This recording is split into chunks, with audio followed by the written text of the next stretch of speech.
Hello, welcome. This is Blockchain Bloom, the blockchain educator. I'm Matt Lipink, and in today's video, I'm going to talk about that Warren Buffett wouldn't even buy all the Bitcoin in the world for $25 US. Why and what's the reasons? I'm going to tell you in a second. The second news is all about that probably there's going to be an aggressive Fed rate hike this week, and therefore we can see all the markets going down a little bit or even more. And the third news is all about that Yuga Labs, which is a startup behind the Bored Ape Yacht Club, had it highly anticipated other side metaverse mint on Saturday, which blew up Ethereum prices. Guys, all this in today's video.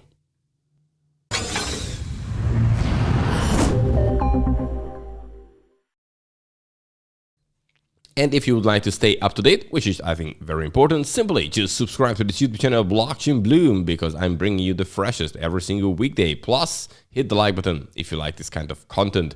Check out the links under this video, many useful ones. So, lots of stuff which is good here. And now, quick look at the prices, because you can see Bitcoin is right now at 39,000 US dollar. This is a 2.6% increase in the last 24 hours, while Ethereum did exactly the same, 2.6 up in the last 22 hours, and it makes it Ethereum 2,845 at the moment. When we're looking at the winners, well, not big ones for sure, we see that Tron going up 6.5, so right here. Then we have these two guys, Phantom and Near Protocol 5.5 and 5.5. And when we're looking at the losers, then we have, CRO, Kronos going down 13% in the last 24 hours. And then we have here ApeCoin 7.2 down. And which one is the next? Osmosis. Yes, this would be 2.9, the next one. And have a quick look at the Bitcoin price. And we can see it actually that we are still holding this longer trend line.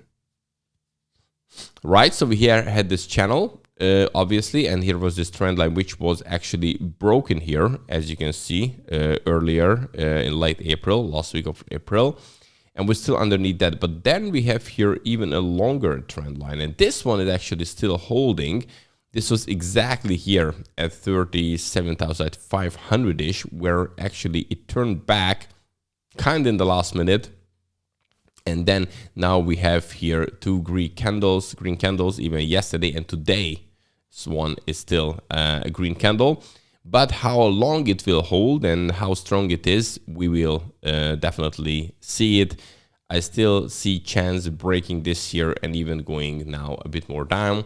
But obviously, you never know. This is how Bitcoin works. When you're looking at these fear levels, fear and greed, then you see that even yesterday we had 22, so kind of big, extreme fear. Today, it's a bit less. It's 28 just, but obviously the fear on the market. And now let's move on to the first topic. And the first topic is all about that Warren Buffett and Charlie Munger again talked about Bitcoin, and he actually wouldn't buy all the Bitcoin in the world, not even for $25. And why? I'm going to tell you in a second.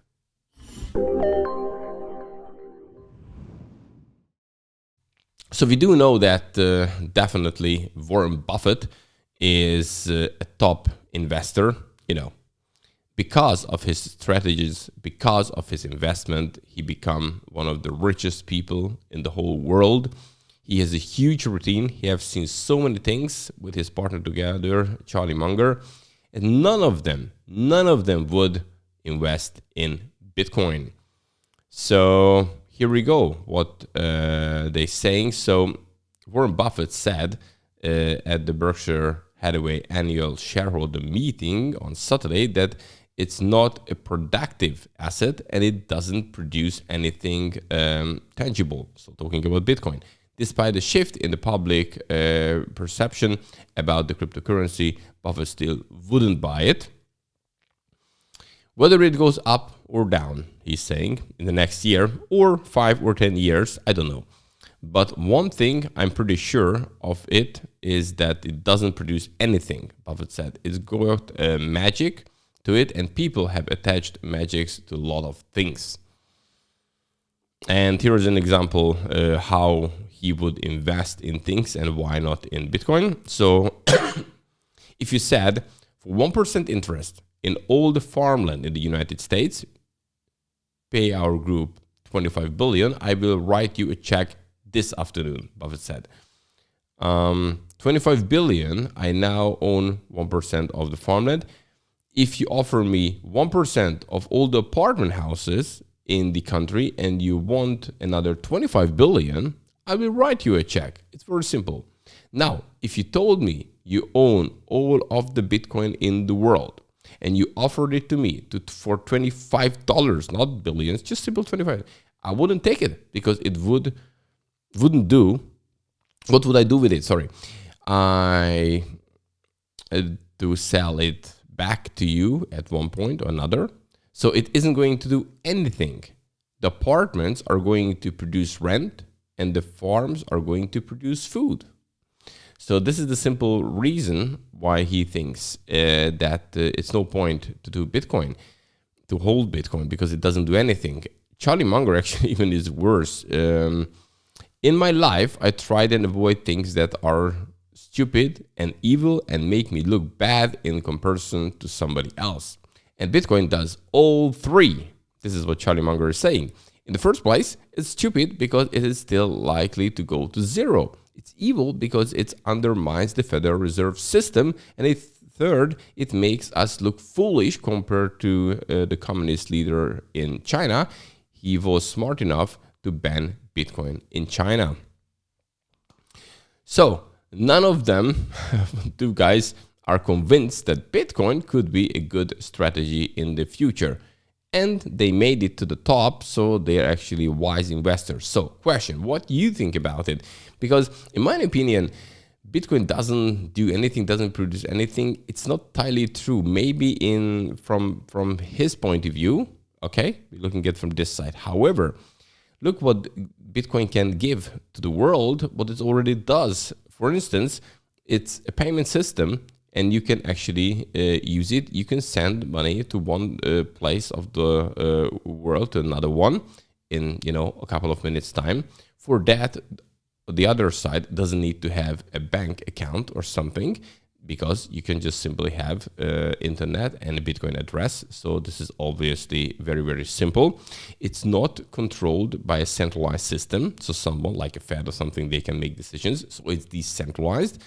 And more and more places accept Bitcoin and some other cryptocurrencies. And we're living in this digital world, which way we're going. So I'm not totally agree with these guys.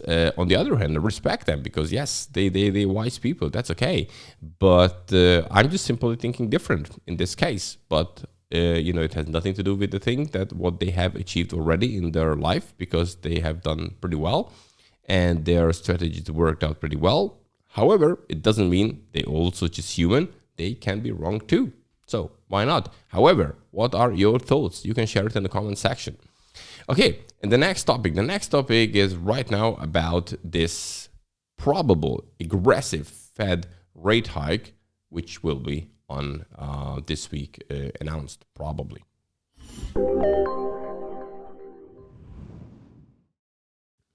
So we do know that now the Federal Reserve, they going to announce rate hikes. So that's what they're doing now. They fight against the inflation at the moment. And yes, so probably this week's Wednesday announcement will announce a stronger rate hike.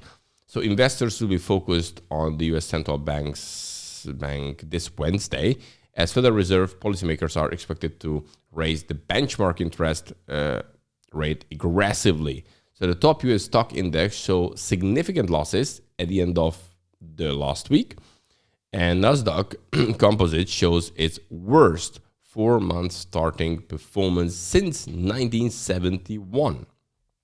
By the way, we can have a quick look how it looks like. So here, when you're looking at Nasdaq, look, it's actually, compared to November where it was, it's down 23%. So look, recently, from end of March, in a month time, it went down quite aggressively. And, you know, so why? So this is what they expect. 50 basis points is a large raise.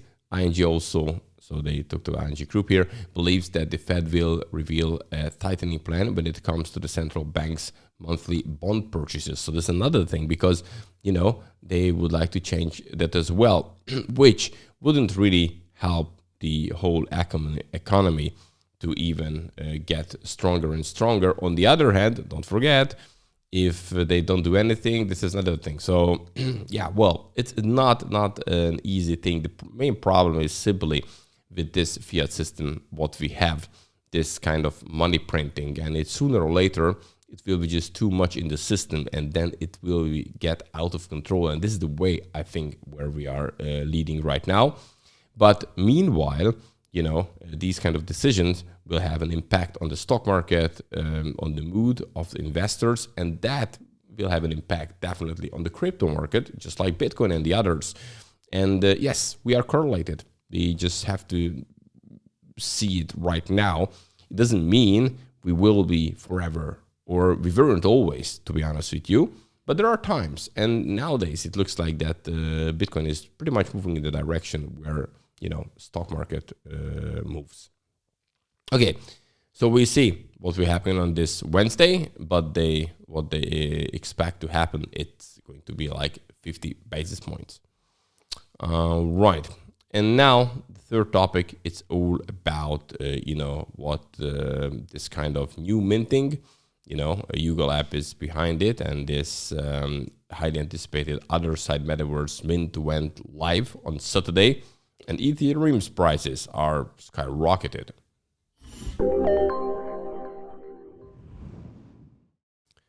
So there is still a problem with the Ethereum when it comes to gas fees and, you know, the prices, because this is a great example what we had on the weekend. So Google App sees 561 million in other side Ethereum NFT sales within 24 hours. You know, the miners made a lot of money, Ethereum miners, with this. So Google Apps, the startup behind the Bored Ape Yacht Club, its value is about 4 billion, had its highly anticipated other side metaverse mint on Saturday night, and clogging Ethereum mainnet and sending gas prices to shocking highs. Look at this here. This shows that Ethereum miners are happy, though they made more than $87 million within a single hour. Here we go. So it is crazy what just happened.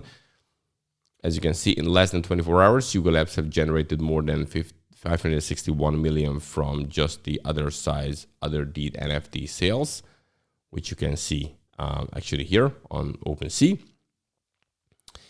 And, you know, some 55,000 NFTs were minted at 308 ape each, so ape coin, which means each other deed cost about 5,800 given ape coin's price, which was that time about $19. So Google Apps racked in over 318.7 million from this mint alone. So made a huge amount of money. And by the way, when we're talking about ApeCoin and metaverses, so when you're looking at the top metaverse tokens by market cap, and we had these guys, you know, Decentraland, the Sandbox, we had X Infinity for a while, the top when we're looking at the market cap, and now from kind of nothing, ApeCoin just jumped to the top, and well, it's about $2 billion. It has $2 billion bigger market cap when we compare it, for instance, to Sandbox and almost to Decentraland. So it made a huge move, and we can see how popular Bored Ape Yacht Club is and all these projects which belong to them, kind of. Okay, guys, that's it for today. Thanks for watching. Don't forget, hit the like button if you like this kind of content. Also, subscribe to this YouTube channel to get the daily fresh cryptocurrency and blockchain news. And obviously, see you tomorrow. Have a good one. Bye-bye.